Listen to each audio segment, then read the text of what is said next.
Hi, this is Yes Us, JP Elliott, and this tape is going to be about love. And it's in two parts, because one part of love that we know of is female, and the other part is male. Female and male. We know this. Let me fix this so it works better. Yeah. We know this. Male and female. There's a joke about that, way back when the Garden of Eden was established, and there were people living in it, loving it, and eating the foods that God put on the earth for us. There was a young man that came in from one of the outer stars, and he came in and got with his group of people he was supposed to be boarding with, and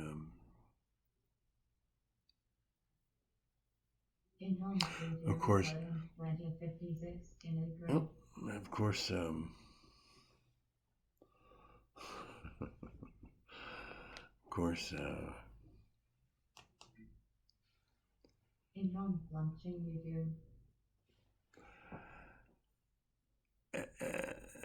since this guy was like all of us, was from outer planets and one of the stars, and really wasn't familiar with everything, he saw that there were male people like him, and there were some other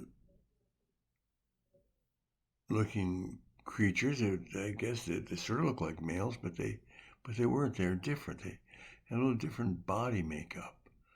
Their god suit was a little different. So the young guy says to his mentor, "Hey, Quasar,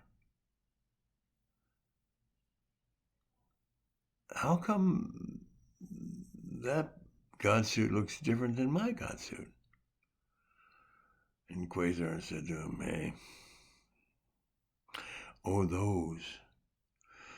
Well, they're like males. They're males, but we call them females because it costs you a lot to be with them, and they're not free. They're females. They cost a fee." And that is so true, isn't it? You can't be with a woman with any type of self-respect that doesn't demand a lot of her man. As a matter of fact, men don't know this, but let me share this with the women because they already know. Women always select the male that they're going to be with. They always select them. The males, they think they selected the female, but they just let you think that you selected them. That way you think it was your decision, not theirs. Pretty smart. But the problem with mirages, because they're really not a marriage, they're really a mirage. The problem with a mirage is that the closer you get to it, the more it fades away.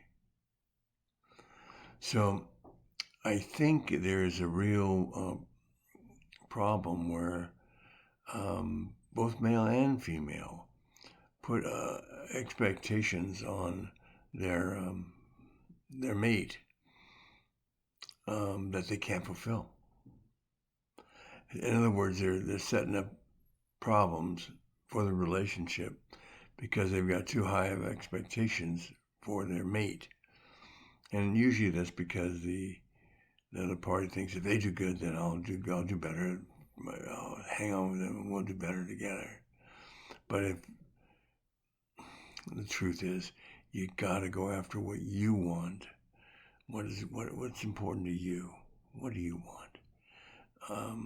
And follow it. They say that if you're doing something that you're passionate about and you love every day, and that's what we should seek, then while you're doing what your passion is, you're not working at all. You'll never work a day in your life. Our society, being a materialistic place, puts all emphasis on money.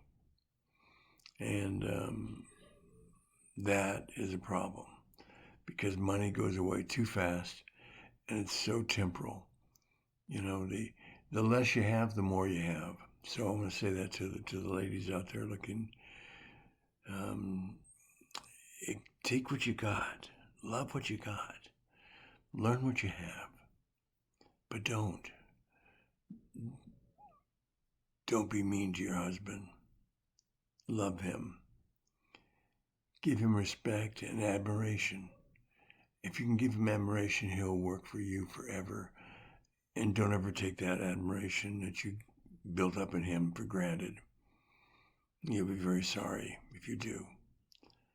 Man is a very fragile, emotional creature. And you got to treat it really with kid gloves.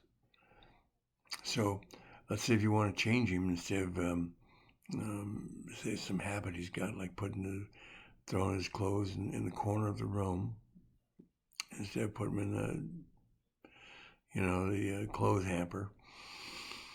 Instead of getting mad at him, ladies, you just can use admiration. You go, oh, honey, you know what? I really admire how you have made, it's an art piece. I took a picture of it. It's an art piece, what you're doing with your clothes. I see it now in that corner. They say something. So keep it up. It's wonderful, honey. And walk out of the room. I love you. And walk out of the room. That guy will never have those clothes in the corner ever again. He'll get the picture. So that's just one way of using love and admiration in a way that kind of tricks the man.